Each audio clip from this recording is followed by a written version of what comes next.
नमस्कार प्यारे प्यारे साथियों। आपका स्वागत है राजस्थान इतिहास के को लेकर के जो आने वाली विगत एग्जामों के लिए बहुत महत्वपूर्ण साबित होने वाले हैं। आज का वीडियो शुरू करने से पहले हम कुछ मोटिवेशन बातों को लेकर स्टार्ट करेंगे। असफलता के डर को अपने सपनों के बीच की बाधा मत बनने दें, बल्कि उसे अपने सफल होने के लिए प्रेरणा बनाएं। सपनों को साकार करने का पहला कदम है खुद पर विश्वास करना। अपने आत्मविश्वास को हमेशा ऊंचा रखें, क्योंकि यही आपकी असली ताकत है। जीवन एक आईना है, ये वही दिखाता है जो आप देखना चाहते हैं। इसलिए जो अपने ऊपर विश्वास रखें और हमेशा है जो छोटे छोटे कदमों के लेकर आगे बढ़ते रहें। चलिए फिर हम आज का वीडियो स्टार्ट करते हैं राजस्थान इतिहास को लेकर के, जिसमें पढ़ेंगे हम गुर्जर प्रत्यार वंश। फुल डिटेल सॉल्यूशन करने वाले हैं इसका है जो। अगर इसमें का आप पढ़ के जाते हैं तो एक भी क्वेश्चन आपके एग्जाम से बाहर नहीं जाएगा। इसलिए जो धैर्य बनाकर शांतिपूर्वक वीडियो को देखें और फिर कमेंट करके बताएं कि आज का वीडियो कैसा लगा। चलिए फिर वीडियो को स्टार्ट करते हैं। प्रत्यार राजवंश। प्रत्यार राजवंश, इसमें पहला टॉपिक आज रहेगा प्रत्यार राजवंश राजस्थान इतिहास के अंतर्गत। प्रत्यार शब्द का अर्थ है द्वारपाल। क्या है द्वारपाल? प्रत्यारों ने अकबर आक्रमणकारियों से भारत की रक्षा की, अतः इनकी तुलना मौर्य गुप्त राजाओं से की जा सकती है। गुर्जर प्रत्यारों ने लगभग 200 वर्षों तक अरब आक्रमणकारियों का विरोध किया। प्रत्यार को लक्ष्मण के वंशज मानते हैं और सूर्यवंशी रघुवंशी भी ये अपने आप को मानते हैं। ग्वालियर अभिलेख में प्रत्यारों को सौमित्र लक्ष्मण उद्भूत हुआ बताया गया है। Doctor R.C. मजुमदार जी कहते हैं गुर्जर प्रत्यारों ने 6 से 12वीं शताब्दी तक अरब आक्रमणकारियों के लिए बाधक का कार्य किया था, क्योंकि अरब आक्रमणकारियों के लिए ये बाधक के रूप में खड़े रहे। 8वीं से 10वीं शताब्दी में उत्तर भारत में गुर्जर प्रत्यार वंश प्रभावशाली रहा था। गुर्जर प्रत्यारों का प्रभाव का केंद्र क्या था? मारवाड़ था। गुर्जर प्रत्यारों की कुलदेवी चामुंडा माता थी। गुर्जर आत्रा प्रदेश में रहने के कारण प्रत्यार गुर्जर प्रत्यार कहलाई। गुर्जर आत्रा प्रदेश के अंतर्गत नागौर का दक्षिणी भाग जोधपुर पाली क्षेत्र आता है। गुर्जर आत्रा प्रदेश की राजधानी भीनमाल पीलोमिलो जालोर थी। क्या थी? भीनमाल पीलोमालो जालोर थी। भीनमाल को प्राचीन काल में श्रीमाल के नाम से जाना जाता था। किसके नाम से जाना जाता? श्रीमाल के नाम से जाना था प्राचीन काल में। चीनी यात्री वेनसांग के यात्रा वृत्तांत सीको में कुचेलो गुर्जर, कुचेलो का मतलब गुर्जर होता था, देश का उल्लेख करता है। कुचेलो की राजधानी पीलोमिलो भीनमाल थी। ये कौन कहता था? वेनसांग कहता था। वेनसांग को यात्रियों का राजकुमार या नीतिका पंडित भी कहा जाता है। वे शाक्य मुनि भी वेनसांग को कहते हैं। अरब यात्रियों ने गुर्जरों को जुर्ज कहा है। क्या कहा है? जुर्ज कहा है। अल मसूदी ने प्रत्यारों को अल गुर्जर कहा तथा अल मसूदी ने प्रत्यार राजा को बोरा कहा। क्या कहा था? बोरा कहा था। गुर्जर प्रत्यार वंश। अब मेन टॉपिक हमारा गुर्जर अब शुरू होता है। गुर्जर जाति का सर्वप्रथम उल्लेख बादामी के चालुक्य नरेश पुलकेशिन द्वितीय के हेलो अभिलेख से मिलता है। किसे मिलता है? पुलकेशिन द्वितीय के हेलो अभिलेख से मिलता है। हेलो अभिलेख का रचयिता रवि कीर्ति जैन था। देवली रामनपुर नीलगुंड बोंज गुर्जर व करहाड़ अभिलेख गुर्जर नाम से संबंधित अभिलेख है। प्रत्यार महामारो मंदिर निर्माण वास्तुशैली के संरक्षक थे। राजस्थान में गुर्जर प्रत्यार काली मंदिर व अधिवरा मंदिर उदयपुर, हर्षमाता मंदिर आबानेरी, नीलकंठ मंदिर राजौरगढ़, हरिद्वार मंदिर ओसिया, सोमेश्वर मंदिर किराड़ू तथा कामेश्वर मंदिर आवा करौली मंदिर स्थित है। मांडेपुर से कच्छ का क्षेत्र गुर्जर आत्रा गुर्जर क्षेत्र कहलाता था। गुर्जर आत्रा प्रदेश का मुख्य कार्य क्या था? गोपालन था। गोपालन के हाथी की लाठी को गुर्ज कहा जाता था। लाठी गुर्ज से लड़ने वाला योद्धा गुर्जर कहलाए। जनश्रुति के अनुसार आबू पर्वत पर यह कुंड से निम्न वंश की उत्पत्ति हुई थी। जनश्रुति के अनुसार आबू पर्वत के क्या थे? आबू पर्वत के न्यून वंश की उत्पत्ति हुई थी। यह कुंड से किसकी हुई थी? यह कुंड से उत्पत्ति। मंडोर के प्रत्यार वंश का उदय, सांबर के चौहान वंश का उदय, आबू से परवार वंश का उदय, भीनमाल के चालुक्य वंश का उदय। इनको किससे किससे उदय हुआ माना जाता है? अग्निकुंड से। अग्निकुंड से इनका उदय हुआ माना जाता है। अग्निकुंड का थ्योरी है जो चंद्रवर्धय के द्वारा दी गई थी। चंद्रवर्धय मानते थे कि गुजरों मतलब राजपूतों का उत्पत्ति अग्निकुंड से हुई है। किससे हुई है? अग्निकुंड से हुई है। जबकि कनिगम ने गुर्जर प्रत्यारों को कुषाण वंशी यूची जाति कहा है। मिस्टर जैक्सन ने बंबई गजेटर में गुर्जरों को विदेशी माना है। जॉर्ज कैनेडी गुर्जर प्रत्यारों को ईरानी मूल का बताते हैं। डॉक्टर भंडारकर ने गुर्जर प्रत्यारों की खिजर संतानों की बताकर विदेशी प्रभावित किया। बंबई गजेटर में गुर्जर प्रत्यारों को विदेशी आक्रमणकारी बताया गया है। स्मिथ स्टेफानो ने गुर्जर प्रत्यारों को हूणवंशी कहा है। डॉक्टर गौरी शंकर हीराचंद ओझा ने प्रत्यारों को क्षत्रिय माना है। ग्वालियर प्रशस्ति में गुर्जर प्रत्यारों को श्री राम के अनुज लक्षण का वंशज बताया गया है। जबकि स्कंद पुराण में गुर्जर प्रत्यारों को पंच द्रविड़ों में से एक माना है। हरिवंश पुराण में गुर्जर प्रत्यारों को सूर्यवंशी राजा हरिश्चंद्र के वंशज को माना है। जबकि मनोहर सिंह अपनी पुस्तक मारवाड़ रा प्रगनारी विगत के अनुसार गुर्जर प्रत्यारों की कुल 26 शाखाएं थी। मोहननैन सिंह के अनुसार गुर्जर प्रत्यारों की शाखा मंडोर, भीनमाल, राजौरगढ़, उज्जैन, कन्नौज, वंडोज, आबनेरी और मेड़ता थी। मंथन देव रामपुर राजौरगढ़ का शासक था। मंथन देव वह रामपुर या राजौरगढ़ का शासक था। गुर्जर प्रत्यार शासन में केंद्रीय राजसत्तात्मक राजतंत्र शासन था। गुर्जरों की मंडोर शाखा, गुर्जर प्रत्यारों की मंडोर शाखा जिसके राजा थे हरिश्चंद्र। मंडोर के प्रत्यार क्षत्रिय माने जाते थे। प्रत्यार वंश की वंशावली का प्रारंभ हरिश्चंद्र से माना जाता है। किससे माना जाता है? हरिश्चंद्र से माना जाता है। राजा हरिश्चंद्र की दो रानियां थी, तारा देवी और भद्रा देवी। रानी तारा देवी ब्राह्मण थी, उसकी संतान का नाम राहुल था। रानी भद्रा देवी क्षत्रिय थी, जिसके 4 पुत्र हुए, भोगवट, कद्दल, रज्जिल व दक्कुल।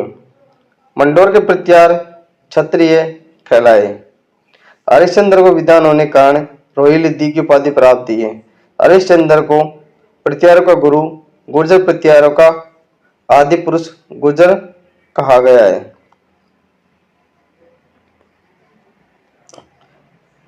हरिश्चंद्र के बाद राजा बनता है रज्जिल बनता है। रज्जिल गुर्जर प्रत्यार राजवंश के आदि पुरुष हरिश्चंद्र थे। मंडोर के गुर्जर प्रत्यार राजवंश के संस्थापक कौन थे? रज्जिल थे। हरिश्चंद्र के बाद मंडोर की वंशावली हरिश्चंद्र के तीसरे पुत्र रज्जिल से 560 ईस्वी में प्रारंभ होती है। 560 ईस्वी में रज्जिल ने प्रत्यार राजवंश की स्थापना करते हुए अपने राज्य की राजधानी मंडोर जोधपुर शहर को बनाकर मंडोर में सबसे पहले राजसूय यज्ञ आरंभ किया। रज्जिल ने कोईसकूप नगर में महामंडलेश्वर महादेव का मंदिर भी बनवाया। रज्जिल के दरबारी ब्राह्मण नरहरि ने रज्जिल को राजा की उपाधि से सम्मानित किया था। क्या किया था? राजा की उपाधि से सम्मानित किया था। उसके बाद आता है नरभट्ट। रज्जिल के बाद उत्तराधिकारी नरभट्ट मंडोर शासक बना। नरभट्ट ने रोहिस्कूप नगर मंडोर में विष्णु मंदिर बनवाया। नरभट्ट ने पीली पणी की उपाधि धारण की, जिसका शाब्दिक अर्थ होता था गुरु। गुर्जर प्रत्यार वंश ने शासन को सुविधा की दृष्टि से प्रांतों में विभाजित किया, जिसे अधिकारी राजस्थानीय राजपुरुष कहलाते थे। मनोहर सिंह के अनुसार गुर्जर प्रत्यार की 2 प्रमुख शाखाएं थी, मंडोर व भीनमाल। क्या थी? मंडोर और भीनमाल। गुर्जर प्रत्यारों की सबसे प्राचीन शाखा मंडोर शाखा थी। मंडोर शाखा का संस्थापक रज्जिल था। भीनमाल शाखा का संस्थापक नागभट्ट प्रथम था। गुर्जर प्रत्यार वंश का संस्थापक हरिश्चंद्र मनोद था। क्या था? हरिश्चंद्र मनोद था।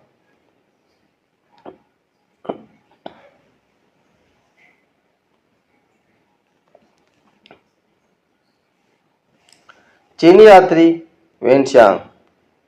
चीनी यात्री वेनशांग ने नरबट का उल्लेख पेलोली नाम से दिया है। पेलो पेली शाब्दिक अर्थ है साहसिक कार्य करने वाला, साहसिक कार्य करने वाला। नागभट्ट प्रथम।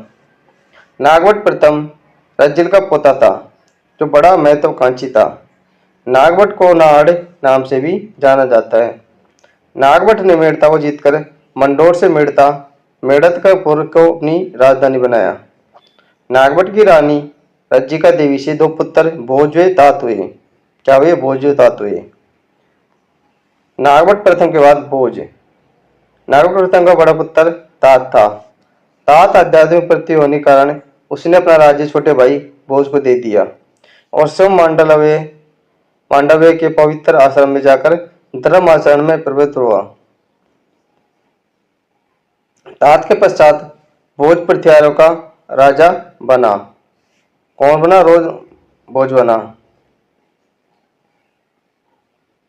शिलुक ने वलमंडल जैसलमेर के आसपास का क्षेत्र देवराज भाटी को परास्त किया। शिलुक ने त्रावण में तवन क्षेत्र उत्तरी पश्चिम राजस्थान का क्षेत्र पर अधिकार कर साम्राज्य का विस्तार किया। क्या किया? साम्राज्य का विस्तार किया। शिलुक ने जोधपुर में सिद्धेश्वर मंदिर, महादेव मंदिर का निर्माण करवाया। जोट प्रत्यार। शिलुक के बाद उसका पुत्र जोट मंडोर के प्रत्यारों का राज्य बना। जोट प्रत्यार एकमात्र प्रत्यारों में वीणा वादक शासक हुआ। जोट प्रत्यारों ने गंगा में समाधि ली। इसकी जानकारी घटियाला अभिलेख से मिलती है। किससे मिलती है? घटियाला अभिलेख से मिलती है। अगला आ जाता है कक। कक ने मुंदगिरी मुंगेर बिहार में गौंड के साथ लड़ने में यश पाया। कक ने भाटे वंश की राजकुमारी पद्मिनी से विवाह किया। पद्मिनी के बाहुक नामक पुत्र हुआ। पद्मिनी से क्या हुआ? बाहुक नामक पुत्र हुआ। कक की दूसरी रानी दुर्लभ देवी से कक्कुक नामक पुत्र का जन्म हुआ। कक नागभट्ट द्वितीय का प्रमुख सामंत था। कक ने बंगाल के धर्मपाल के विरुद्ध युद्ध में भाग लिया था। कक व्याकरण ज्योतिष आदि का ज्ञाता तथा एक कवि भी था। क्या था? एक कवि भी था। बाहुक ने 1837 में मंडोर के विष्णु मंदिर में एक प्रशस्ति लगवाई जिसमें उसने अपने वंश के बारे में वर्णन किया। बाहुक के बाद आ जाता है कक्कुक। बाहुक के बाद उसका सौतेला भाई कक्कुक शासक बना। कक्कुक ने 2 स्तंभों का निर्माण करवाया। एक स्तंभ मंडोर जोधपुर में, दूसरा स्तंभ रोहिस्कूप नगर मंडोर में करवाया था। कक्कुक ने 861 ईस्वी में 2 शिलालेख लगवाए जिन्हें घटियाला लेख के नाम से जाना जाता है। घटियाला लेख के नाम से जाना जाता है। घटियाला अभिलेख के अनुसार कक्कुक ने आबिरों को पराजित करके घटियाला में महाजनों को बसाया, उनके व्यापार में वृद्धि की। क्या की थी? व्यापार में वृद्धि की थी। भीनमाल के गुर्जर प्रत्यार। भीनमाल के गुर्जर प्रत्यारों में रघुवंशी प्रत्यारों ने चावंडों से प्राचीन गुर्जर देश छीन लिया, अपनी राजधानी भीनमाल को बनाया। भीनमाल शाखा के प्रत्यारों के उत्पत्ति के विषय में जानकारी ग्वालियर प्रशस्ति से मिलती है। किससे? ग्वालियर प्रशस्ति से। ग्वालियर प्रशस्ति शासक मिहिर भोज प्रथम के समय उत्कीर्ण हुई। प्रसिद्ध कवि राजशेखर ग्रंथ से भीनमाल के प्रत्यारों की जानकारी मिलती है। भीनमाल में नागभट्ट प्रथम 730 से 756। नागभट्ट प्रथम को नागावलोक के नाम से जाना जाता है। किससे? नागावलोक नाम से जाना जाता है। नागभट्ट प्रथम के दरबार को नागावलोक दरबार कहा जाता है। क्या कहा जाता है? नागावलोक दरबार कहा जाता है। नागभट्ट प्रथम ने भीनमाल को चावंडों से जीता तथा भीनमाल को 730 ईस्वी में भीनमाल को जालौर की राजधानी बनाया। भीनमाल यानी जालौर को, क्योंकि प्राचीन नाम जालौर का भीनमाल था, को राजधानी बनाया। भीनमाल में प्रत्यार वंश की स्थापना। भीनमाल में प्रत्यार वंश की स्थापना नागभट्ट प्रथम ने की थी। नागभट्ट प्रथम को प्रतिहारों का संस्थापक माना जाता है। क्या माना जाता है? प्रतिहारों का संस्थापक, प्रतिहार राज्य साम्राज्य का संस्थापक माना जाता है नागभट्ट प्रथम को। इसकी जानकारी पुलकेशिन द्वितीय के ऐहोल अभिलेख से होती है। किससे होती है? ऐहोल अभिलेख से होती है। नागभट्ट प्रथम को नारायण की मूर्ति का प्रतीक, राम का प्रतिहार, क्षत्रिय ब्राह्मण, इंद्र के दम का नाशक, मिलिस नाशक आदि विभिन्न उपनामों से जाना जाता है। नागभट्ट प्रथम ने आबू जालोर आदि को जीतकर उज्जैन अवंतिका को दूसरी अपनी राजधानी बनाया। डॉक्टर दशरथ शर्मा के अनुसार नागभट्ट प्रथम की राजधानी जालोर थी। प्राचीन नाम भीनमाल था। नागभट्ट प्रथम के समय राजपूत वंशीय गुइल, चौहान, परमार, राठौड़, चंदेल, चालुक्य के सामंत के रूप में कार्य करते थे। ग्वालियर अभिलेख के अनुसार नागभट्ट प्रथम ने मिलेच्छ अरबी सेना को पराजित कर अपने साम्राज्य का विस्तार किया था। क्या किया था? अपने साम्राज्य का विस्तार किया था। नागभट्ट प्रथम ने गुजरात, राजस्थान, पंजाब, हरियाणा, मालवा, चंबल घाटी, सतलज के दक्षिण में गुर्जर साम्राज्य की स्थापना विस्तार किया था। नागभट्ट का समकालीन अरब शासक जुनैद था। अरब शासक जुनैद की पुष्टि अल बिलादुरी के विवरण से मिलती है। नागभट्ट प्रथम ने पश्चिम भारत की अरबों से रक्षा की और उनके रोंदे हुए अनेक प्रदेशों को उन्हें जीत लिया था। अंसोट अभिलेखानुसार समकालीन अरब शासक जुनैद के नियंत्रण से भंडोज पर नागभट्ट प्रथम ने अधिकार कर लिया था। क्या कर लिया था? नागभट्ट प्रथम ने अधिकार कर लिया था। अमोघ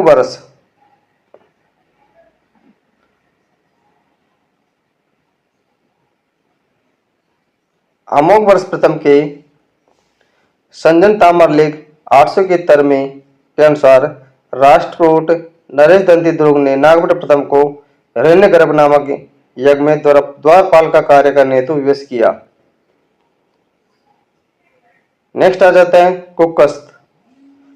नागभट्ट ने अपने तेजवर्धन के पुत्र अपने भतीजे कुकुद को गोद लिया, अपना उत्तराधिकार नियुक्त किया।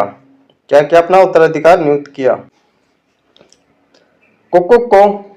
कुकुस्त को कुक्कुक के नाम से जाना जाता है।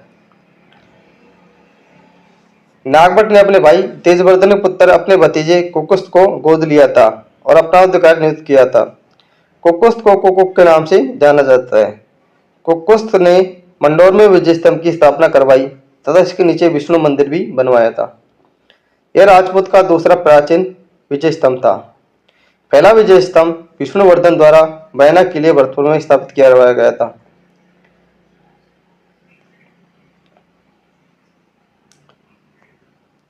कुकुस्त के समय उज्जैन अवंतिका गुर्जर प्रतिहार शासक देवराज था, जिसे देव शक्ति की कहा जाता था।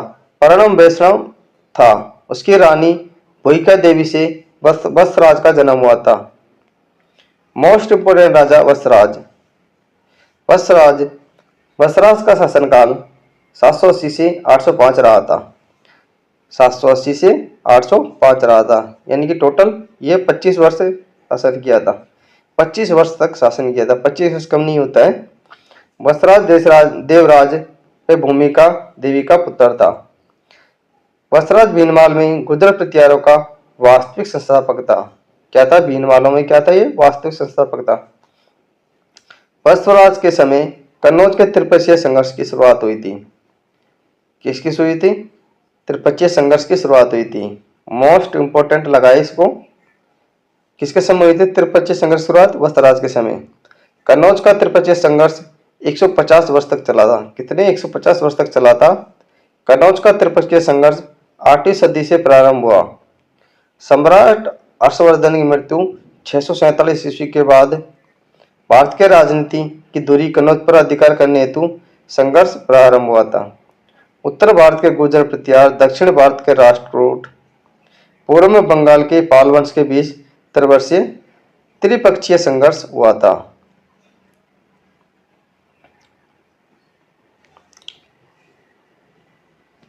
ये कन्नौज है। कन्नौज में उत्तर के गुर्जर प्रतिहार, पूर्व बंगाल के पाल वंश, दक्षिण राष्ट्रकूट के महाराष्ट्र के दक्षिणी राष्ट्रकूट जो इस पे कन्नौज पर अधिकार करना चाहते थे। इस कारण तीनों के मध्य त्रिपक्षीय संघर्ष हुआ। क्या हुआ? त्रिपक्षीय संघर्ष देखा गया तीनों के मध्य। कन्नौज के त्रिपक्षीय संघर्ष में गुर्जर प्रतिहार विजयी हुए थे। कौन हुए थे? उत्तर के गुर्जर प्रतिहार विजयी हुए थे। क्या हुए थे? विजयी हुए थे। परंतु वत्सराज राष्ट्रकूट राजा ध्रुव से हार गया। जो यहाँ का एक ध्रुव राजा था उससे ये वत्सराज हार गया था। प्रतिहार पे पाल शासकों पर अपने विजय की खुशी में ध्रुव ने गंगा यमुना के चिन्हों को राष्ट्रकूट कुल चिन्ह एल्बम में शामिल किया। कन्नौज को कुश स्थल महोदय नगर के नाम से भी जाना जाता है। त्रिपक्षीय संघर्ष के समय कन्नौज पर शक्तिहीन आयुध वंश इंद्रायुध चक्रायुध में के शासकों शामिल थे। वत्सराज को प्रणिस्तीन युद्ध का हाथी की उपाधि दी गई थी। वत्सराज को प्रारंभिक महत्वपूर्ण सफलता गौड़ जाति के विरुद्ध प्राप्त हुई। भागवत धर्म को समर्थन देने के कारण वत्सराज को एक ब्राह्मण दुग्गिल के जयवरा नामक उपाधि दी। वत्सराज शैव मत का अनुयायी था। वत्सराज के समय 778 ईस्वी में उदयन सूरी द्वारा कुवलय माला ग्रंथ की रचना की। वत्सराज के समय जिनसेन सूरी द्वारा 781 ईस्वी में हरिवंश पुराण की रचना की। वत्सराज के शासनकाल में वल्ली प्रबंध नामक अभिलेख लिखा गया। वल्ली प्रबंध नामक अभिलेख में सती प्रथा, नियोग प्रथा, स्वयंवर की प्रथा की जानकारी मिलती है। वत्सराज ने ओसिया जोधपुर में एक सरोवर तथा महावीर स्वामी का एक मंदिर बनवाया। पश्चिम भारत का प्राचीनतम जैन मंदिर माना जाता है। जो ओसिया के मंदिर प्रतिहार कालीन मंदिर है जो महामारू शैली में बने हुए हैं, लेकिन ओसिया में स्थित हरिहर मंदिर पंचायतन शैली में बने हुए हैं। क्या है? हरिहर मंदिर किसमें बना है? पंचायतन शैली में। जबकि ओसिया के मंदिर प्रतिहार कालीन मंदिर है जो महामारू शैली में बने हैं। जैन अभिलेख की स्थापना का उल्लेख घटियाला अभिलेख से मिलता है। किससे मिलता है? घटियाला अभिलेख से मिलता है। किससे? घटियाला अभिलेख से मिलता है। ओसिया सूर्य हिंदू जैन मंदिरों के लिए प्रसिद्ध है। ओसिया को आस्थान का भुवनेश्वर कहा जाता है। ओसिया में सच्चिदानंद माता ओसिया माता का मंदिर है। ओसिया माता ओसवालों की कुल देवी मानी जाती है। ओसिया के मंदिर अपनी मूर्ति कला के लिए प्रसिद्ध है। वहां पर कोई भी दो मंदिर एक जैसे नहीं बने हैं। जैन कवि द्वारा रचित पृथ्वीराज विजय से पता चलता है कि चामान शासक दुर्लभराज प्रतिहार वत्सराज का सामंत था। वाणी रागनपुर अमोघ वर्ष प्रथम के सज्जन ताम्रपत्र से त्रिपक्षीय संघर्ष के बारे में जानकारी मिलती है। राष्ट्रकूट नरेश गोविंद तृतीय के राघवनपुर अभिलेख से ज्ञात होता है कि गौड़ देश के शासक को परास्त किया गया। मध्यातर वत्सराज ने गौड़ की राजलक्ष्मी को आसानी से हस्तगत कर उसके दो राज छत्रों को छीन लिया था। नेक्स्ट है नागभट्ट द्वितीय। नागभट्ट द्वितीय का शासनकाल 795 से 833 था। नागभट्ट द्वितीय ने कितने वर्ष शासन किया था? नागभट्ट द्वितीय ने 38 वर्ष लगभग 38 वर्ष शासन किया था। कितने? 38 वर्ष। नागभट्ट द्वितीय वत्सराज व उसकी रानी सुंदर देवी का पुत्र था। नागभट्ट द्वितीय ने कन्नौज के शासक चक्रायुध को परास्त करके कन्नौज को अपनी राजधानी बनाया था। गुर्जर प्रतिहार की प्रतिष्ठा को पुनः स्थापित किया था। नागभट्ट द्वितीय के शासनकाल को प्रतिहारों की कन्नौज शाखा का आरंभ हुआ। कन्नौज पर अधिकार करने के पश्चात मुंगेर नामक स्थान पर नागभट्ट द्वितीय ने धर्मपाल को परास्त किया था। किसको? धर्मपाल को परास्त किया था। नागभट्ट द्वितीय की उपलब्धियों का वर्णन ग्वालियर प्रशस्ति में मिलता है। चौहान शासक गुहक प्रथम नागभट्ट द्वितीय का सामंत था, जिसने धर्मपाल को पराजित करने में महत्वपूर्ण भूमिका अदा की। अरब आक्रमणकारियों पर पूर्णतः रोक लगाने वाला पृथ्वी राजा नागभट्ट द्वितीय था। नागभट्ट द्वितीय की दानशीलता एवं कन्यादान के कारण इन्हें कर्ण की उपाधि दी गई, जिसका उल्लेख ग्वालियर अभिलेख में मिलता है। नागभट्ट द्वितीय को बुच कला अभिलेख जोधपुर में परम भट्टारक महाराज परमेश्वर कहा गया है। नागभट्ट द्वितीय के बुच कला जोधपुर अभिलेखागार अनुसार जोधपुर नागभट्ट द्वितीय ने मंडोर में एक विष्णु मंदिर, शिव मंदिर का निर्माण करवाया था।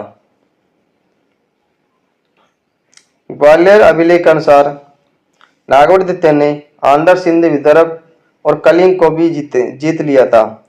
लेख में कहा गया है कि इन देशों के राजाओं ने उसके समय उसी प्रकार आत्मसमर्पण किया जिस पर पतंग दीपशिखा के समक्ष करते थे। ग्वालियर लेख में नागभट्ट द्वितीय को क्रांत प्रदेश, हिमालय का दक्षिणी भाग, अनार्थ को काठियावाड़, तुरुसुक मत्स्य प्रदेश का विजेता बनाया। चंद्रप्रभ सूरी के प्रभाव चरित्र ग्रंथ के अनुसार 23 अगस्त 1833 को नागभट्ट द्वितीय ने गंगा में जल समाधि ली।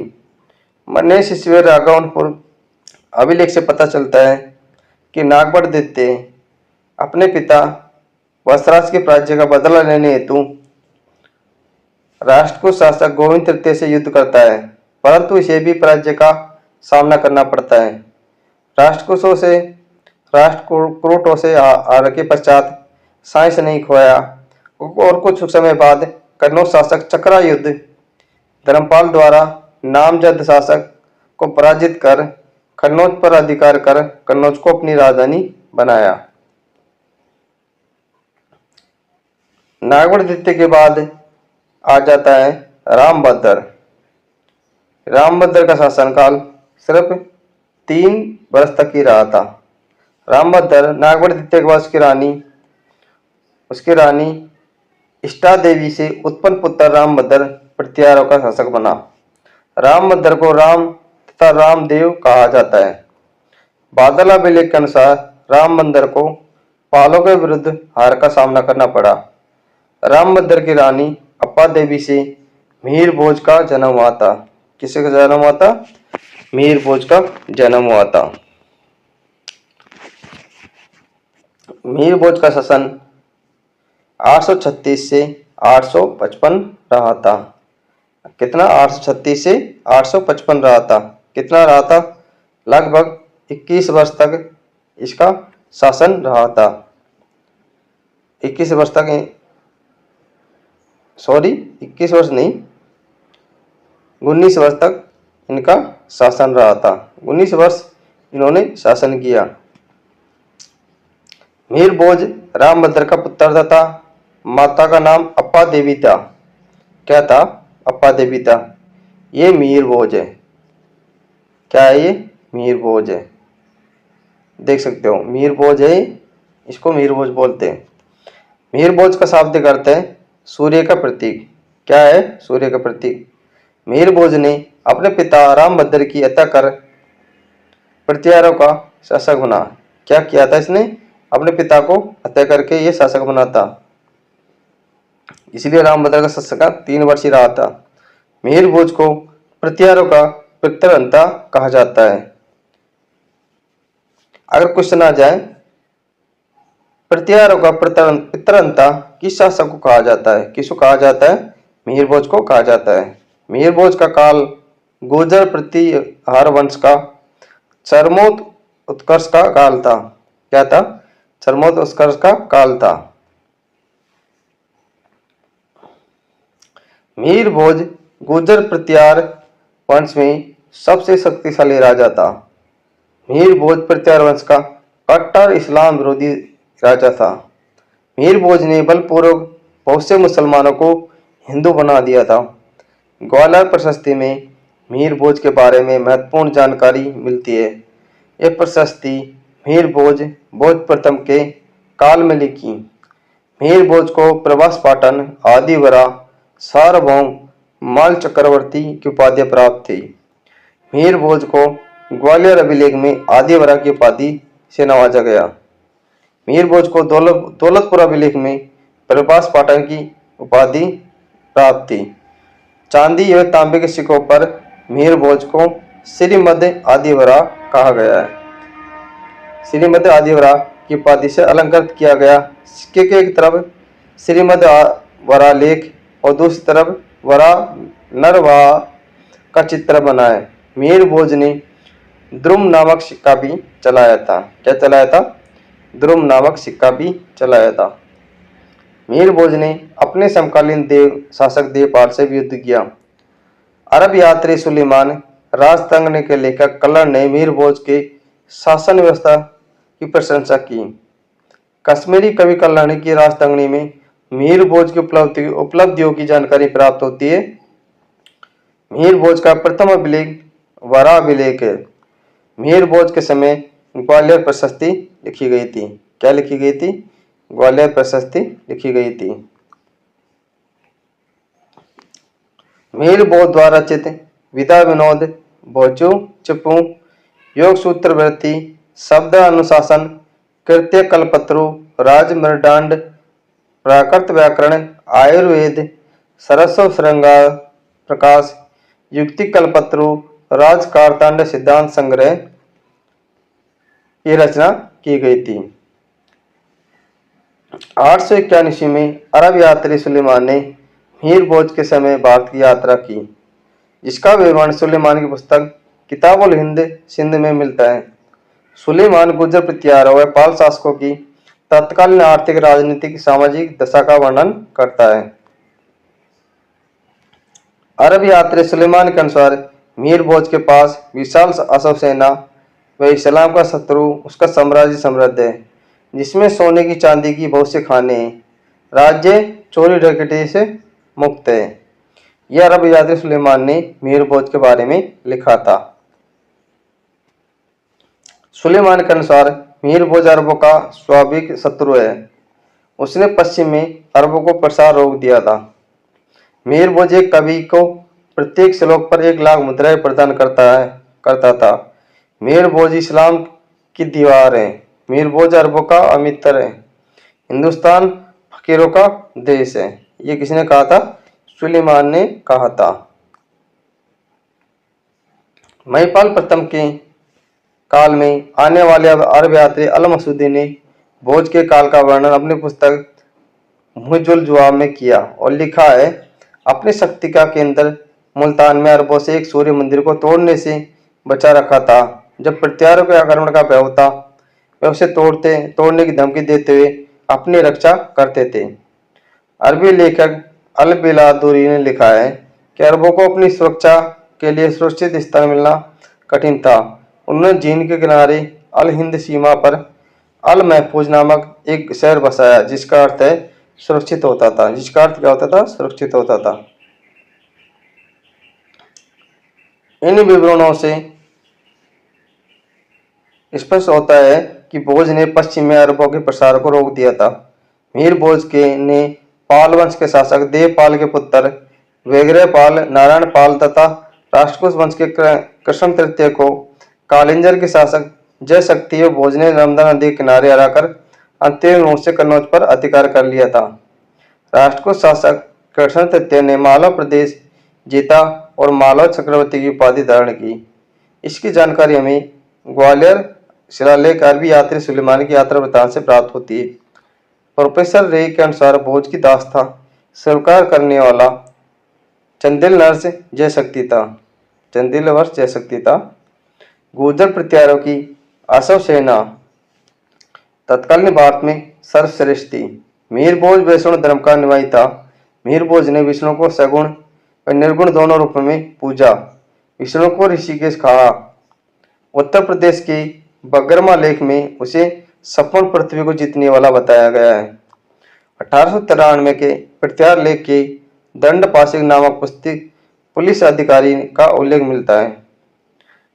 मीर भोज ने कलचोरी चेदी गुहिलोत वंश से मैत्री संबंध स्थापित किए और इन वंश के राजाओं ने उसके अभियानों में सहायता की। महेंद्रपाल का शासनकाल 1885 से 910 रहा था। 1885 से 910 रहा था। 25 वर्ष इनका शासनकाल चला। मीर भोज के बाद उसका पुत्र महेंद्रपाल प्रथम प्रत्यारों का राजा बना। मीर भोज व उसकी पत्नी चंद्र भंडारिका देवी से उत्पन्न हुए पुत्र महेंद्रपाल प्रथम शासक बना। इसने अपने पिता से मिले साम्राज्य को अक्षुण्ण बनाए रखा और महेंद्रपाल का गुरु व दरबारी कवि राजशेखर था। राजशेखर ने महेंद्रपाल की परम भट्टारिक महाराजाधिराज परमेश्वर की उपाधि का उल्लेख किया है। महेंद्रपाल प्रथम को रघुकुल चूड़ामणि, निर्भय राज व निर्भय नरेंद्र, महिपाल तथा महेंद्रा युद्ध आदि नामों से पुकारा। महेंद्रपाल को निर्भय नरेश भी कहा जाता है। राजशेखर ने विद्व साल भज्जी का नाटक में अपने शिष्य महेंद्रपाल निर्भय केंद्र को रघुकुल तिलक कहा है। राजशेखर ने महेंद्रपाल को बाल भारत में रघु ग्रामीणी रघुवंश युग में अग्रणी कहा है। राजशेखर ने अपनी पत्नी अवंत सुंदरी के कहने पर ही कर्पूर मंजरी की रचना की। महेंद्रपाल के गुरु राजसभा के दरबारी राजशेखर की रचनाओं से कन्नौज के वैभव समृद्धि का पता चलता है। राजशेखर के कर्पूर मंजरी, प्रबंध कोश, बाल रामायण, बाल भारत, प्रचंड पांडव, विद्व साल भंजी का नाम से नाटक, काव्य मीमांसा, अरविलास, भुवन कोश नामक ग्रंथों की रचना की। इतिहासकार BN पाठक ने अपने ग्रंथ उत्तर भारत का राजनीतिक इतिहास में प्रत्यार शासक महेंद्रपाल प्रथम को हिंदू भारत का अंतिम महान सम्राट माना। महेंद्रपाल के प्रथम शासन काल में समुद्र घटनाओं में सूचना देने वाले लेख मीर भोज के लेखों से अधिक मात्रा में मिले। महेंद्रपाल के अभिलेखों में बिहार शरीफ पटना में चौथे वर्ष के 2 लेख, राम गया गुन्नरिया गया से प्राप्त 8वें 9वें वर्ष के अभिलेख, इटखोरी हजारीबाग पहाड़पुर राजशाही बंगाल से प्राप्त 5वें वर्ष का अभिलेख आदि उल्लेखनीय है। महेंद्रपाल प्रथम के काठियावाड़, पूर्वी पंजाब, झांसी तथा से उसके लेख मिले हैं। महिपाल प्रथम 914 से 943। महिपाल को चितिपाल या विनायकपाल हेरमपाल के नाम से भी जाना जाता है। राजशेखर महेंद्रपाल महिपाल का दरबारी कवि था। महिपाल ने राजशेखर को आश्रय प्रदान किया था। राजशेखर ने महिपाल प्रथम को आर्यवर्त या महाराज अधिराज, रघुकुल मुक्तामणि व रघुकुल मुकुटमणि के नाम से पुकारा। राजशेखर ने महिपाल को बाल भारत नाटक में रघुवंश मुक्तामणि, रघुवंशीय मोतियों में मणि के समान एवं आर्यवर्त का महाराजा अधिराज कहा है। आर्यवर्त का महाराजा अधिराज लिखा। महिपाल गुजरात पर भी अधिकार था। इसका सामंत धर्मवीरा शासन करता था। महिपाल के समय 915 ईस्वी में अरब यात्री अल मसूदी भारत आया। अल मसूदी ने गुर्जर प्रत्यारों को अल गुर्जर राजा का बोरा कहा। महिपाल प्रथम के समय राष्ट्रकूट शासक इंद्रदत्त ने आक्रमण किया और सुप्रसिद्ध कुश स्थल नाम से प्रसिद्ध महोदय नगर अर्थात कन्नौज को नष्ट भ्रष्ट कर दिया। इस आक्रमण का उल्लेख कन्नड़ कवि पंप ने 941 ईस्वी में अपने ग्रंथ पंप भारत में किया। पंप चालू शासक नरसिंह का दरबारी कवि था। नरसिंह ने इस युद्ध में इंद्रदत्त का साथ दिया। महिपाल के शासनकाल में प्रत्यारों का पतन प्रारंभ हो गया था। किसका? प्रत्यारों का पतन प्रारंभ हो गया था। महेंद्रपाल द्वितीय 945 से 48। महिपाल प्रथम प्रज्ञान धनता पुत्र महेंद्रपाल द्वितीय शासक बना। इसकी जानकारी हमें राजपुताने के प्रतापगढ़ अभिलेख से मिलती है। इस अभिलेख से दसपुर मंदसौर के गांव दान देने का उल्लेख मिलता है। महेंद्रपाल द्वितीय के पश्चात प्रत्यार साम्राज्य कई भागों में विभाजित हो गया। प्रत्येक भाग में स्वतंत्र राजवंश की स्थापना हो गई थी। इसके बाद गुर्जर प्रतिहार में 4 शासक हुए। देवपाल 948 से 49, विनायक पाल द्वितीय 953 से 54, महिपाल द्वितीय 955, विजयपाल द्वितीय 960। इनके समय गुर्जर प्रतिहारों की अवनति हुई। देवपाल के समय चंदेल शासक स्वतंत्र शासकों के रूप में उदय हुआ। विजयपाल द्वितीय के समय गुजरात के चालुक्य शासकों ने स्वतंत्र राज्य स्थापित किया। कन्नौज के गढ़वाल, जीजाग बख्ती, बुंदेलखंड के चंदेल, ग्वालियर के कच्छपघात, शाकंभरी के चामान, मालवा के परमार, दक्षिण राजपूताना के गुहिलोत, मध्य भारत के कलचोरी नेदी आदि गुजरात के चालुक्य प्रमुख राजवंश स्वतंत्र हो गए थे। राज्यपाल प्रतिहार शासक राज्यपाल ने के समय महमूद गजनवी ने कन्नौज पर 1018 ईस्वी में 12वां अभियान आक्रमण किया। गजनवी के आक्रमण से डरकर राज्यपाल कन्नौज छोड़कर भाग गया। राज्यपाल की शिकायतता के कारण चंदेल शासक गंड के पुत्र विद्याधर चंदेल ने राजा का संग बनाकर उसे मार डाला। इस सब में दोबकुंड के कच्छपघात मुंशी समत अर्जुन भी उनके साथ थे। त्रिलोचनापन राज्यपाल के पश्चात त्रिलोचन पाल को प्रतिहारों का शासक बनाया। त्रिलोचन पाल के समय महमूद गजनवी ने 1019 में आक्रमण किया और त्रिलोचन पाल को पराजित कर दिया। त्रिलोचन पाल ने बाहरी उत्तर प्रदेश को अपनी राजधानी बनाया था। नेक्स्ट है यशपाल।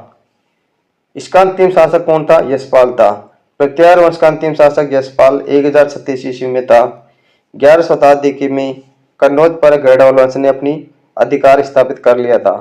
इस प्रकार प्रतिहारों के साम्राज्य का 1093 ईस्वी में पतन हो गया। प्रभाकर वर्धन ने गुर्जर प्रतिहार साम्राज्य को समाप्त कर वर्धन वंश की स्थापना कर दी थी। क्या कर दी थी? वर्धन वंश की स्थापना कर दी थी। इसके बाद है जो कन्नौज पर वर्धन वंश का शासन चलेगा। साथियों, ये था आज का प्रतिहार वंश से संबंधित पूरा चैप्टर खत्म। अगले भाग में दूसरे वीडियो हम चौहान वंश के बारे में पढ़ेंगे। चौहान वंश को पूरा कवर करेंगे। साथियों, आज का सेशन आपको कैसा लगा? अगर अच्छा लगा हो तो हमें सपोर्ट करना और चैनल को सब्सक्राइब जरूर करना। मिलते हैं अगली वीडियो में, तब तक के लिए थैंक यू, धन्यवाद। नमस्कार प्यारे साथियों, आप सब कैसे हो? आशा करते हैं अच्छे होंगे। आज का वीडियो रहेगा हमारा चौहान वंश के ऊपर। ये वीडियो बहुत इंटरेस्टिंग होने वाला है। इससे पहले की वीडियो में हमने प्रतिहार वंश को कवर कर लिया है। राजस्थान इतिहास के अंतर्गत चौहान वंश का बहुत महत्वपूर्ण स्थान है। वीडियो शुरू करने से पहले एक मोटिवेशन कोट से हम स्टार्ट करेंगे। माझी तेरी कश्ती के तलबगार बहुत है, माझी तेरी कश्ती के तलबगार बहुत है, कुछ इस पार तो कुछ उस पार बहुत है। जिस शहर में खोली है तुमने शीशे की दुकान, उस शहर के में पत्थरों के खरीदार बहुत हैं। तो साथियों, आपको किसी बात की चिंता नहीं करनी है। धीरे धीरे अपने कदमों को बढ़ाते हुए तैयारी करते रहना है और हमें भी सपोर्ट बनाते रहना है। आपका एक छोटा सा सपोर्ट ही हमें मोटिवेट करता है। चलिए आज का वीडियो हम स्टार्ट करते हैं। चौहान वंश, राजस्थान इतिहास, चौहान वंश। पहला है चौहान वंश का संस्थापक, मूल पुरुष, आदि पुरुष किसको कहा जाता है? वासुदेव चौहान को कहा जाता है। 551 ईस्वी में वासुदेव चौहान ने सांबर जयपुर में चौहान वंश की नींव रखी थी। वासुदेव चौहान ने सांबर झील का निर्माण करवाया। इसकी जानकारी बिजोलिया के अभिलेख 1170 ईस्वी से मिलती है। प्रेतराज विजय में जैनक के अनुसार विद्याधर ने वासुदेव को सांबर झील भेंट की। वासुदेव चौहान के समय चौहान वंश की राजधानी सांबर या शाकंभरी थी। क्या थी? सांबर या शाकंभरी थी। बिजोलिया शिलालेख राजशेखर के प्रबंध कोश में चौहानों का मूल स्थान सांबर या सपादलक्ष था। इसके संस्थापक वासुदेव चौहान था। अजमेर के चौहान को सपादलक्ष के चौहानों के उपनाम से जाना जाता है। बिजोलिया शिलालेख से पता चलता है कि इस वंश का शासक 817 ईस्वी के लगभग सामंत था, जो कि शकोत्तर ब्राह्मण वंश में पैदा हुआ था। बाद में क्रमशः जयराज, विग्रहराज प्रथम, चंद्रराज प्रथम, गोपिंदर राजा आदि इसके उत्तराधिकारी हुए। सांबर झील पर जयपुर व जोधपुर रियासतों का साझा अधिकार था। किसका था? जयपुर व जोधपुर रियासतों का साझा अधिकार था। गोपिंदर नाथ के बाद उसका पुत्र दुर्लभ राज शासक बना। कौन बना? दुर्लभ राज शासक बना, जिसने दोआ मध्य देश, पाल क्षेत्र, गौड़ क्षेत्र पर विजय प्राप्त की। क्या की? विजय प्राप्त की। दुर्लभ राज प्रथम प्रत्यार नरेश वत्सराज का सामंत था। किसका? वत्सराज का सामंत था। अपने स्वामी की ओर से कन्नौज के त्रिपक्षीय संघर्ष में भाग लिया। उसने धर्मपाल को पराजित किया। दुर्लभ राज प्रथम के समय चौहानों पर सर्वप्रथम मुस्लिम आक्रमण हुआ। दुर्लभ राज का पुत्र गुहक प्रथम चाहमान का शासक था, जो प्रत्यार शासक नागवर द्वितीय का सामंत था। गुहक प्रथम को नागवर द्वितीय के राज दरबार में कन्नौज विजय के उपलक्ष्य में वीर की उपाधि प्रदान की गई थी। किसकी? वीर की उपाधि प्रदान की गई थी। अर्शनाथ गुहक प्रथम अर्शनाथ के मंदिर सीकर का निर्माण करवाया था। गुहक प्रथम ने क्या कराया था? अर्शनाथ का मंदिर सीकर में निर्माण कराया था। यह अर्शनाथ का मंदिर है जो सीकर में बना हुआ है। अर्शनाथ मंदिर में वासुदेव चौहान से लेकर सिंहराज तक की वंशावलियाँ मिलती है। चौहान के कुल देवता अर्शनाथ जी थे। कौन थे चौहान कुल देवता? अर्शनाथ जी थे। गुहक प्रथम प्रत्यार शासक नागवर द्वितीय के समकालीन था। गुहक द्वितीय ने अपनी शक्ति का विस्तार करने के लिए कन्नौज शासक भोजराज द्वितीय से अपनी बहन कलावती का विवाह कर दिया था। गुहक द्वितीय का उत्तराधिकारी पुत्र चंदनराज था, जिसने दिल्ली के तोमर शासक को परास्त किया था। चंद्रराज की पत्नी रुद्राणी, जो आत्म प्रभा के नाम से जानी जाती थी, शिव भक्त थी, योगी क्रियाओं में निपुण थी। पुष्कर में अपने इष्टदेव महादेव के सम्मुख प्रतिदिन 1000 दीपक जलाती थी। चंदनराज का उत्तराधिकारी वाकपतिराज प्रथम था। वाकपतिराज ने प्रत्यार को परास्त कर कई भागों को अपने राज्य में मिला दिया था। वाकपतिराज के लिए कहा जाता है कि इसने कुल 188 युद्ध लड़े, सिंहराज तोमर के पुत्र को भी हराया था। सिंहराज ने परम भट्टारक महाराजाधिराज की उपाधि धारण की। सिंहराज द्वारा अर्शनाथ मंदिर का निर्माण कार्य आमतौर पर पूरा करवाया गया। विग्रहादित्य चौहान के वंश के प्रारंभिक शासकों में बड़ा प्रभावशाली तथा प्रथम प्रतापी शासक था।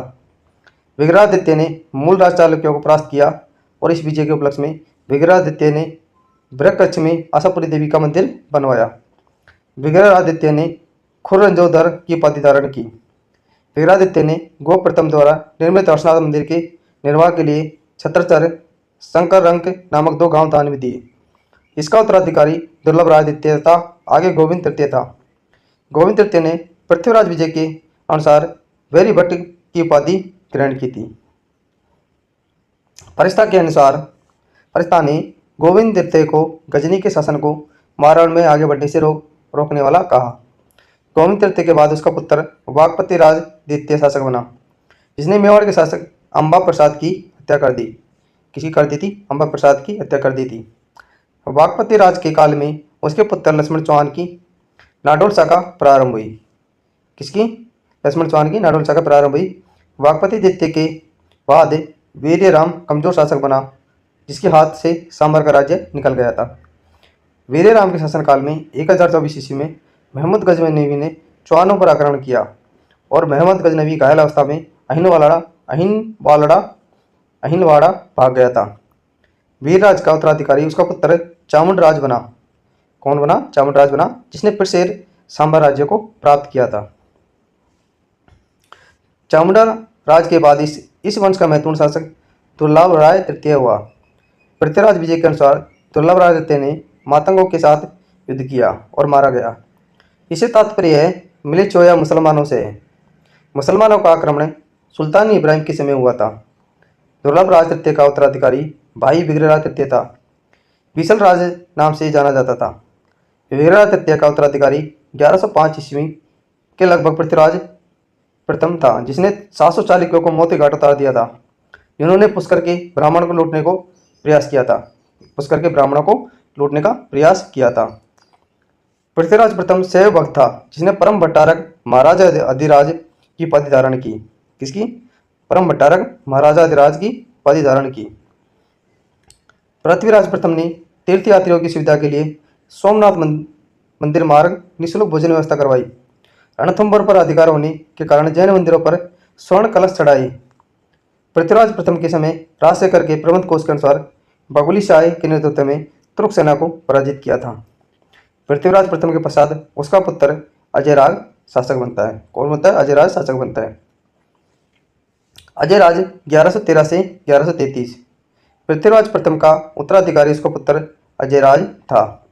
डॉक्टर दशरथ शर्मा के अनुसार पृथ्वीराज विजय ग्रंथ में चौहान वंश का दूसरा प्रतापी शासक अजयराज था, जिसका काल चौहानों के साम्राज्य का निर्माणकारी काल कहा जाता है। क्या कहा जाता है? निर्माणकारी काल कहा जाता है। अजयराज ने 1113 ईस्वी में अजमेर नगर की स्थापना की तथा अजमेर को 1113 ईस्वी में राजधानी बनाया। अजमेर से पूर्व चौहानों की राजधानी सांबर थी। अजयराज शैव धर्म का संस्थापक था। शैव धर्म का क्या था? समर्थक था। अजमेर के चौहानों को सपादलक्ष के चौहान के उपनाम से भी जाना जाता है। किसकी? सपादलक्ष के चौहानों के उपनाम से भी जाना जाता है।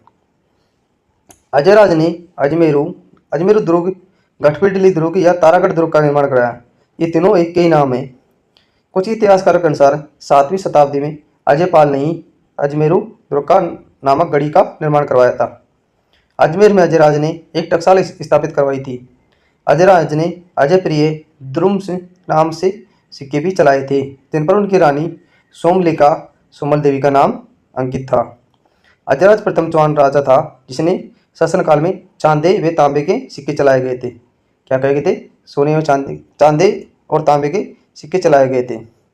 पृथ्वीराज विजय के 5वें खंड के अनुसार अजयराज ने पृथ्वी को चांदी की मुद्राओं से भर दिया था। पृथ्वीराज विजय के अनुसार, किसके अनुसार? पृथ्वीराज विजय के 5वें खंड के अनुसार अजयराज ने क्या किया था? चांदी की मुद्रा से पृथ्वी को भर दिया था। अजयराज ने अहिन पाटन के चालुक्य शासक मूलरादित्य व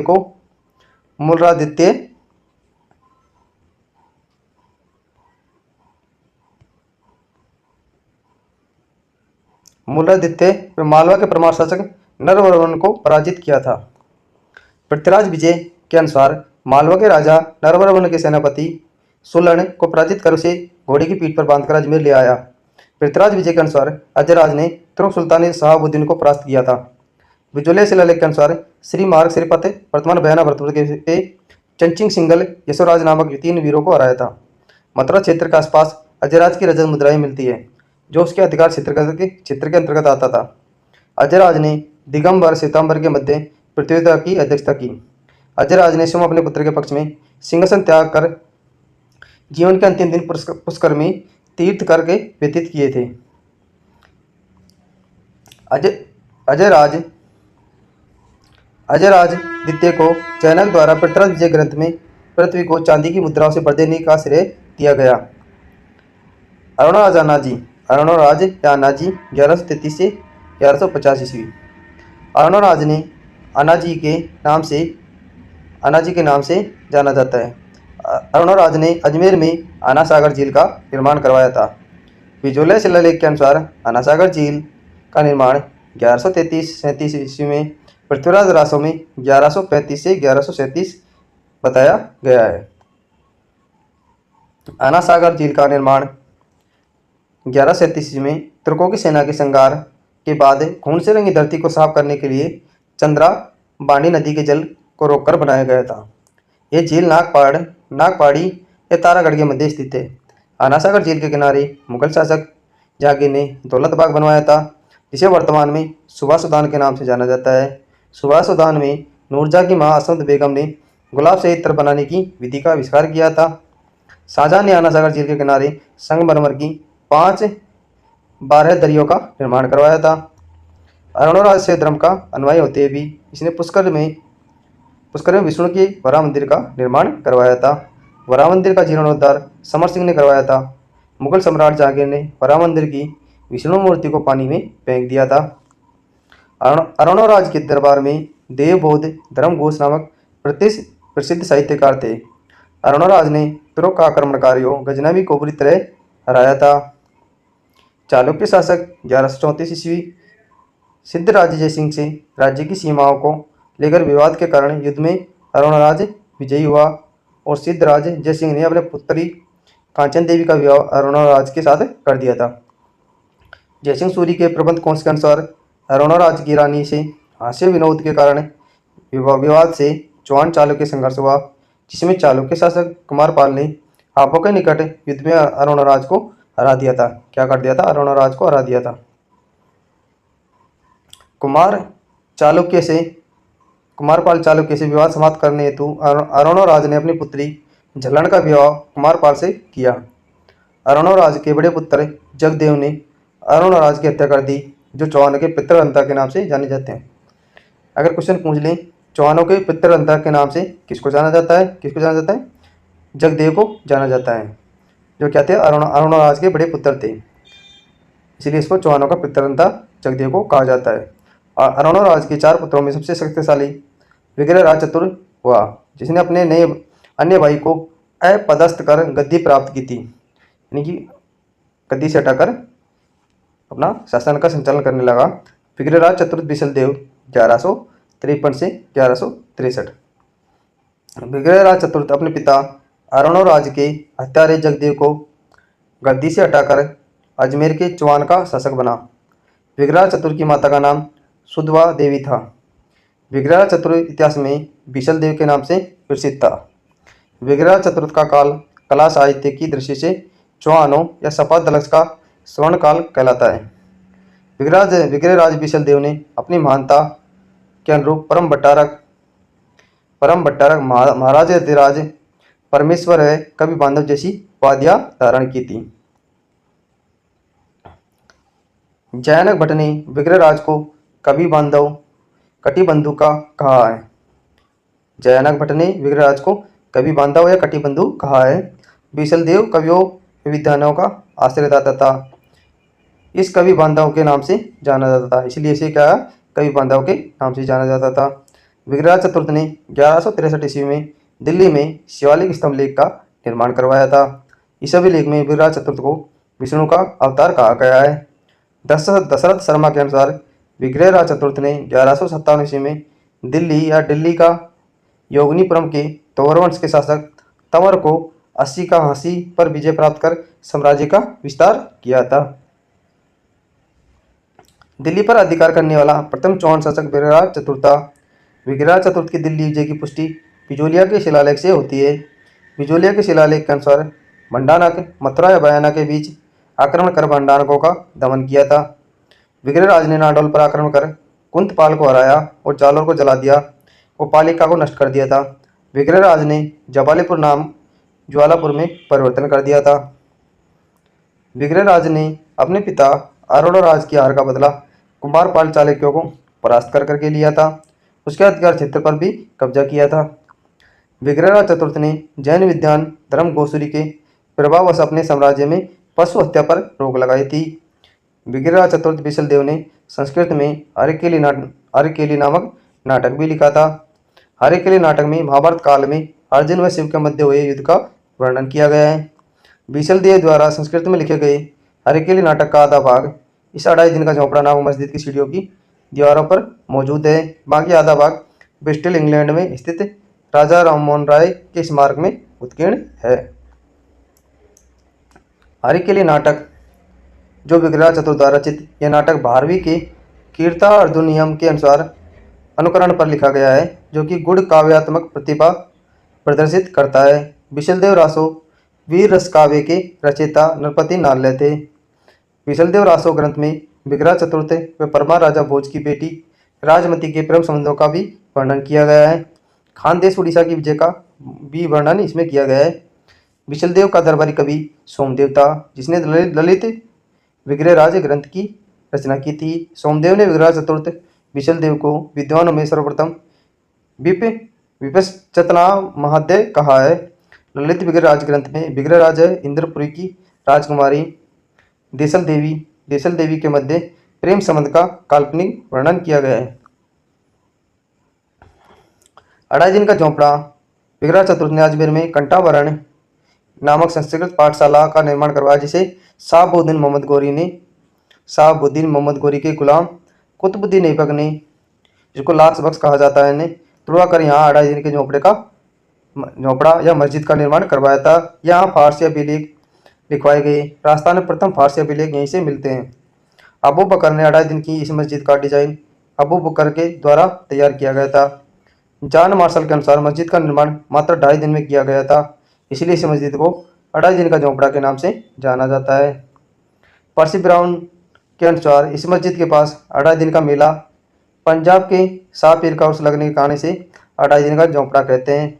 कर्नल जेम्स टॉड ने 2.5 दिन के झोंपड़े के लिए कहा है कि मैंने राजस्थान में इतनी प्राचीन सुरक्षित इमारतें नहीं देखी। 2.5 दिन का झोंपड़ा राजस्थान की पहली मस्जिद है तथा इसे 16 खंभों का महल भी कहते हैं। विग्रहराज चतुर्थ के काल का दूसरा सबसे महत्वपूर्ण निर्माण बीसलसर झील या बांध है, जो 12वीं शताब्दी का में निर्माण करवाया था, जिसे बीसलिया कहा जाता है। क्या कहा जाता है? जिसे बीसलिया कहा जाता है। विग्रह चतुर्थ ने महादेव मंदिर का निर्माण भी करवाया था। शिवालिक का विलेख के अनुसार विग्रह चतुर्थ ने गजनी के शासक खुसरो शाह को हराया और हिंदू राजाओं को गजनी शासन से मुक्ति दिलाई थी। दिल्ली शिवालिक अभिलेख के अनुसार विग्रह चतुर्थ ने मिलेच्छोर तुर्कों का समूल नाश कर हिमालय से लग कर विंध्य पर्वत तक अधिकार कर आर्यवर्त देश का नाम सार्थक किया था। किलहार ने विग्रह चतुर्थ की प्रशंसा में कहा है कि वह उन हिंदू शासकों में से एक था जो कालिदास भवभूति की ओर कर सकता था। अशोक के दिल्ली टोपरा बढ़ते स्तंभ लेख पर विग्रहराज का लेख मिलता है। पृथ्वीराज द्वितीय 1164 से 1169।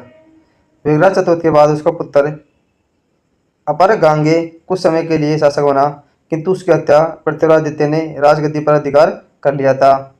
पृथ्वीराज द्वितीय विग्रहराज के बड़े भाई जगदेव का पुत्र था।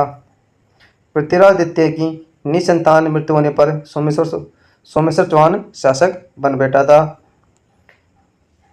पृथ्वीराज द्वितीय तुर्की के आक्रमण से अपने साम्राज्य की सुरक्षा करने हेतु झांसी पर अपना अधिकार अपने मामा गुइलवंशी किरण को नियुक्त किया था।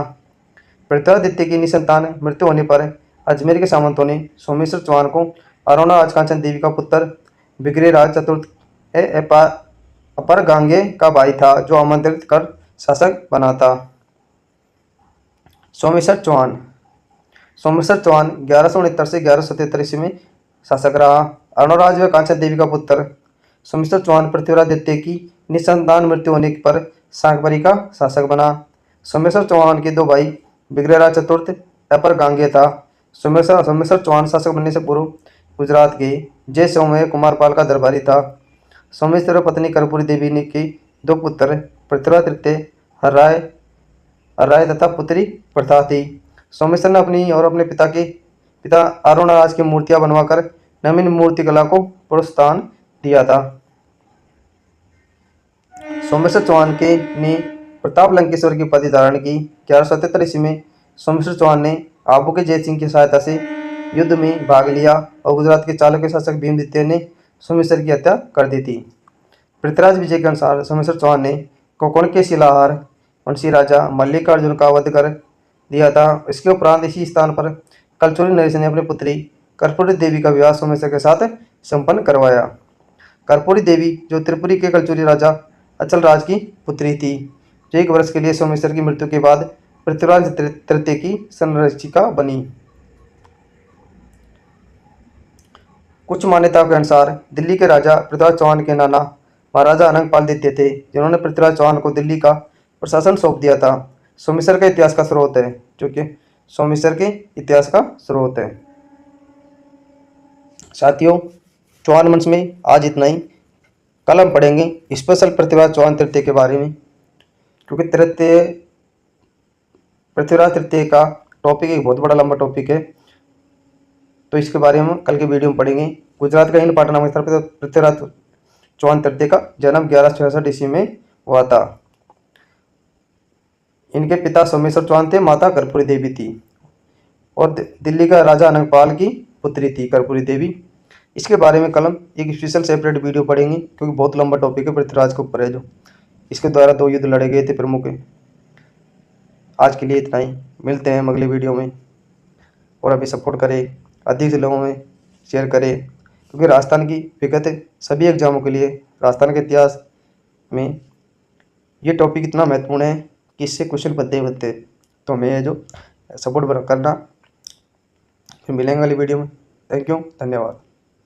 है राजस्थानी इतिहास के अंतर्गत एक नए शानदार टॉपिक को लेकर के, जिसमें आज पढ़ेंगे स्पेशल क्लास रहेगी पृथ्वीराज चौहान तृतीय के ऊपर है। जो पृथ्वीराज चौहान की क्या कहानी रही है, क्या रहा है, क्या सहयोगिता से प्रेम की कहानी रही है, पृथ्वीराज चौहान की?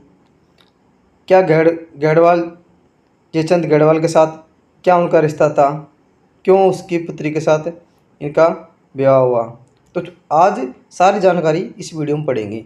चलिए आज का वीडियो फिर हम स्टार्ट करते हैं। पृथ्वीराज चौहान तृतीय 1173 से 1192 ईस्वी।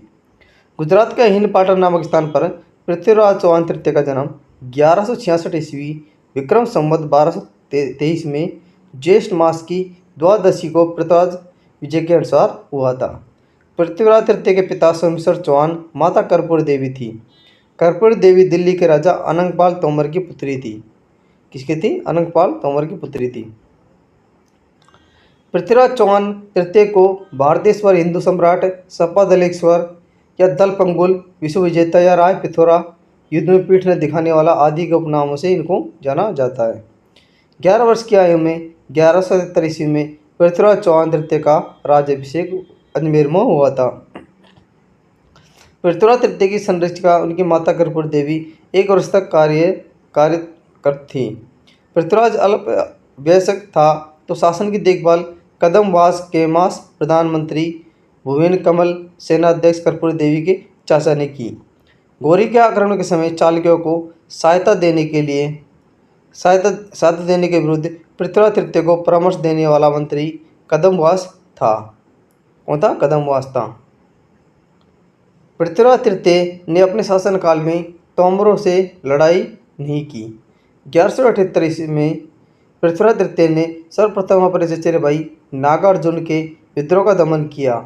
कैमास की सहायता से पृथ्वीराज तृतीय ने गुड़ापुरा, गुरुग्राम, गुड़गांव के युद्ध में पराजित किया। 1182 ईस्वी में पृथ्वीराज तृतीय सतलज प्रदेश से आने वाले भंडारक जाति जो अलवर, भरतपुर, मथुरा क्षेत्र में अपना प्रभाव जमाना चाहती थी का दमन किया था। उसका इन्होंने क्या किया था? दमन किया था। 1182 ईस्वी में पृथ्वीराज तृतीय बुंदेलखंड, जेजाग भुक्ति, महोबा के चंदेल राजा परमार्ददेव उसके सेनापति अलाउद्दीन को तुमुल के युद्ध में हराकर राजधानी महोबा से विजय प्राप्त की। महोबा विजय के बाद पृथ्वीराज तृतीय ने अपने विश्वसनीय सामंत पंजुराय को महोबा का उत्तराधिकारी नियुक्त कर दिया था। पृथ्वीराज तृतीय का समकालीन चालुक्य शासक भीमदेव द्वितीय था। 1184 ईस्वी में पृथ्वीराज ने नागौर के युद्ध में गुजरात के चालुक्य शासक भीमदेव द्वितीय की सेना के साथ लंबे समय तक जारी संघर्ष में समाप्त कर संधि की। इस संघर्ष के कारण चौहान व चालुक्य की साम्राज्यवादी नीति तथा पृथ्वीराज राजस्व के अनुसार आबू नरेश सांकला परमार की पुत्री इच्छनी का विवाह पृथ्वीराज चौहान तृतीय से संपन्न होना बताया जाता है। इच्छनी से चालुक्य शासक भीमदेव द्वितीय विवाह करना चाहता था। नागौर युद्ध के पश्चात पृथ्वीराज तृतीय ने दलपंगुल विश्व विजेता की उपाधि धारण की। पृथ्वीराज तृतीय ने कन्नौज के गढ़वाल वंश के साथ राजा जयचंद को हराया था तथा उसकी पुत्री सयुगता से गंधर्व विवाह किया था। गंधर्व विवाह क्या होता है? गंधर्व विवाह वह होता है कि विवाह मंडप से दुल्हन को उठाकर ले जाना या भगा कर ले जाना, ये गंधर्व विवाह कहलाता है। संयुक्ता और पृथ्वीराज तृतीय की कहानी। संयुक्ता गढ़वाल शासक जयचंद की पुत्री थी। संयुक्ता तथा पृथ्वीराज तृतीय आपस में प्रेम करते थे, परंतु जयचंद्र अपनी प्रतिद्वंदी के साथ संयुक्ता का विवाह नहीं कराना चाहता था। इसलिए जयचंद्र ने अपनी पुत्री का विवाह अन्यत्र कराने के लिए राजसूय यज्ञ किया। राजसूय यज्ञ का आयोजन किया जिसमें पृथ्वीराज तृतीय के अतिरिक्त सभी राजा को आमंत्रित किया गया। पृथ्वीराज को और अधिक अपमानित करने के लिए जयचंद्र ने राजसूय यज्ञ के प्रवेश द्वार पर पृथ्वीराज की मूर्ति बनाकर खड़ी करवा दी। संवर के समय संयुक्ता ने पृथ्वीराज की मूर्ति को माला पहनाकर अपने लिए वर का चुनाव किया था। उसी समय पृथ्वीराज चौहान अपने सैन्य बल के साथ उपस्थित होकर संयुक्ता को बलपूर्वक ले गया, जिसका पीछा जयचंद्र ने किया परंतु असफल रहा। पृथ्वीराज सकुशल संयुक्ता के साथ अजमेर पहुंचकर विवाह किया।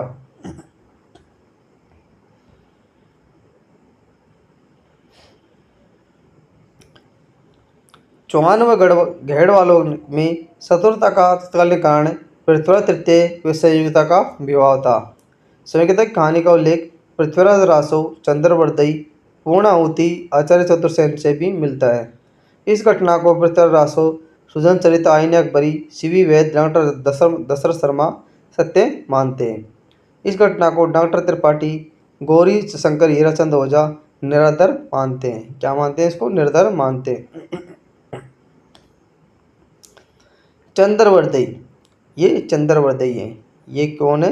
ये चंद्रवर्दई है। ये चंद्रवर्दई है।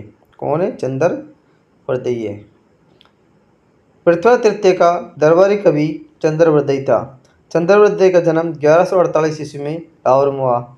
ये पृथ्वीराज चौहान तृतीय के राजकवि, मित्र व सहयोगी थे।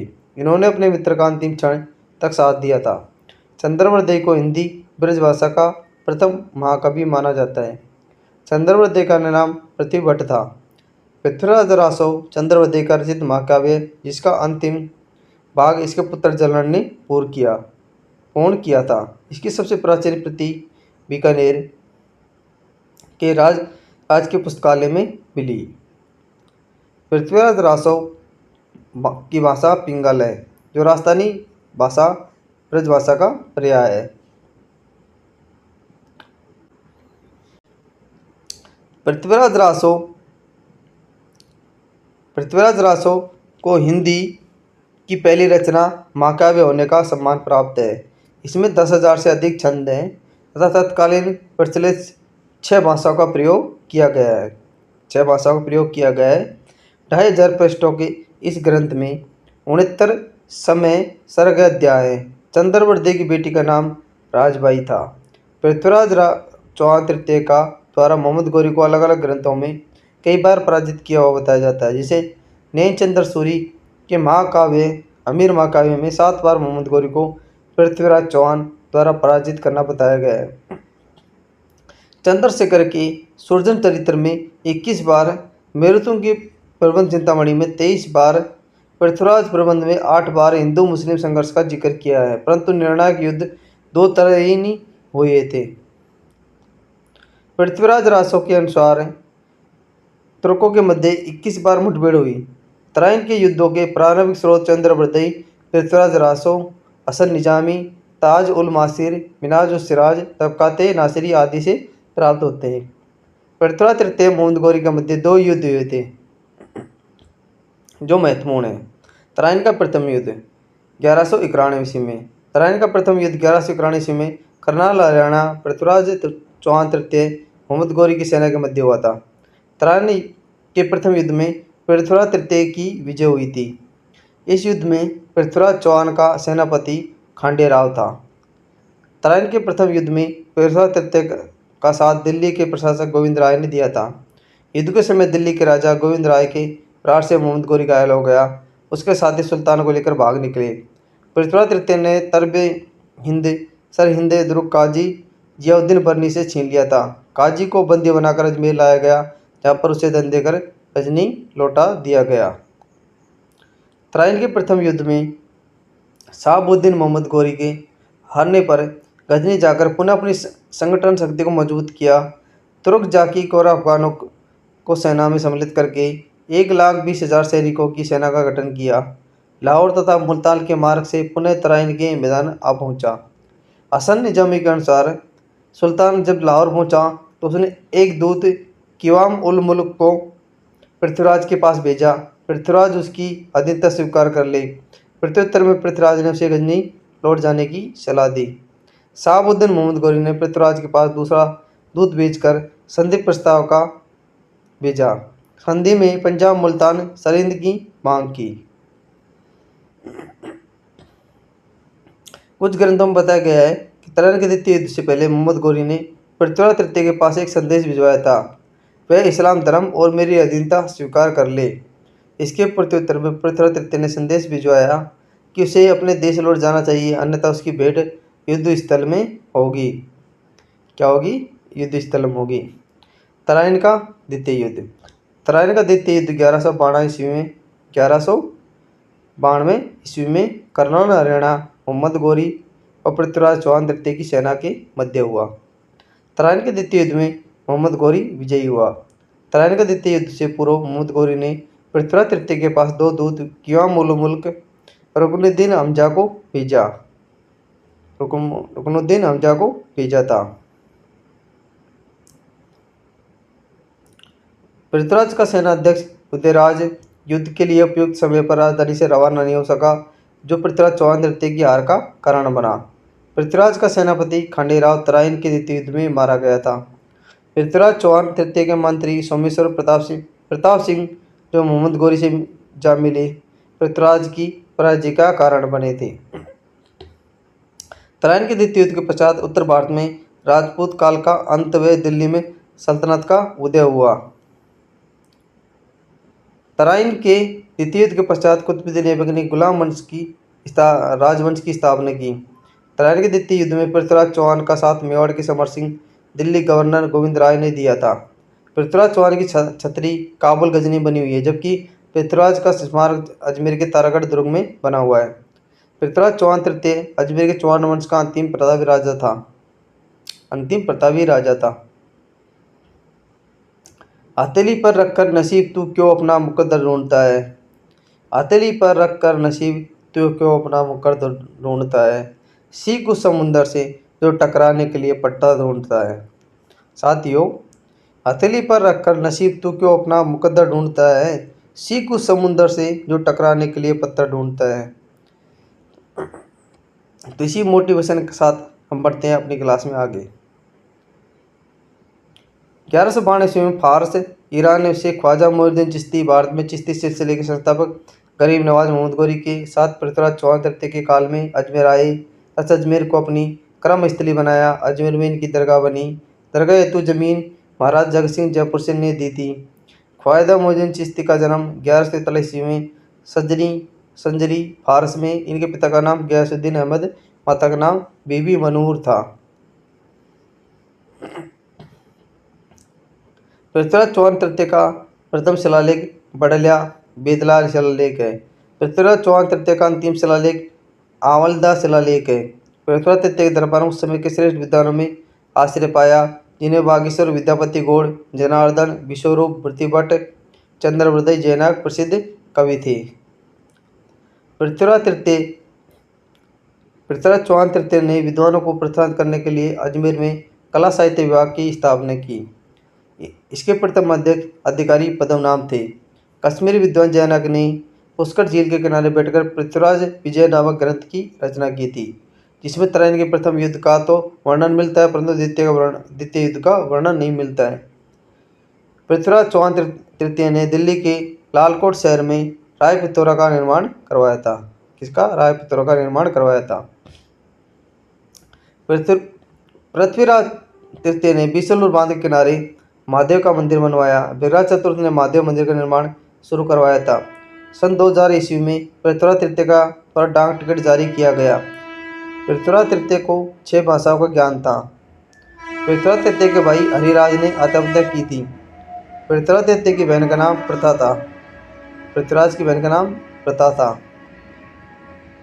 मिनाज उस सिराज के तबकाते नासिर के अनुसार पृथ्वीराज की मृत्यु हरियाणा के सिरसा सुरसुती में हुई थी, जबकि हसन निजामी के अनुसार कैद करना बताया गया है।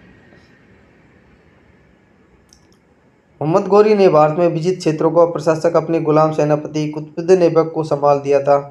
भारत में राजपूत युग की समाप्ति हुई थी। डॉक्टर आशीर्वादी लाल श्रीवास्तव के अनुसार तराइन का द्वितीय युद्ध भारतीय इतिहास की एक युग परिवर्तनकारी घटना है। स्मिथ के अनुसार तराइन के द्वितीय युद्ध के बाद चौहानों का महान साम्राज्य समाप्त हो गया और बौद्ध धर्म के विनाश का समय प्रारंभ हो गया था। हसन निजामी के अनुसार पृथ्वीराज को तराइन के द्वितीय युद्ध के बाद अजमेर का पुनः शासक सौंप दिया गया था, लेकिन पृथ्वीराज द्वारा किसी भी षड्यंत्र करने के कारण से बाद में मार दिया था। प्रोफेसर हमीद खलीक ने तराइन के द्वितीय युद्ध के बाद अजमेर का शासन पुनः सौंपने का प्रमाण उसके कुछ सिक्कों के दूसरी तरफ मोहम्मद शाम शब्द अंकित होना बताया है। डॉक्टर दस शर्मा के अनुसार पृथ्वीराज चौहान के सैनिक भूलों के लिए कभी उसे क्षमा नहीं किया जा सकेगा, लेकिन वह अपने गुणों के आधार पर एक रहस्यमयी शासक था।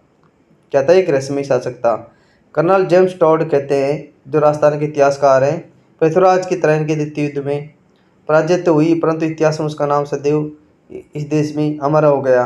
हमीर महाकाव्य के अनुसार पृथ्वीराज को कैद करवाकर अंत में मरवा दिया गया था। तरैन के द्वितीय युद्ध में के बाद पृथ्वीराज चौहान तृतीय का पुत्र गोविंद देव चौहान ने रणथंभौर में चौहान वंश की नींव रखी थी। अगले वीडियो में हम पढ़ेंगे रणथंभौर के चौहान। तो साथियों, आज का पृथ्वीराज चौहान के ऊपर आज का टॉपिक आप कैसा लगा? अगर पसंद आया हो तो हमारे चैनल सब्सक्राइब करना, अधिक लोगों में शेयर करना और ऐसी सपोर्ट बनाए रखना। मिलते हैं अगले वीडियो में रणथंभौर के चौहान को लेकर के। तब तक के लिए थैंक यू, धन्यवाद।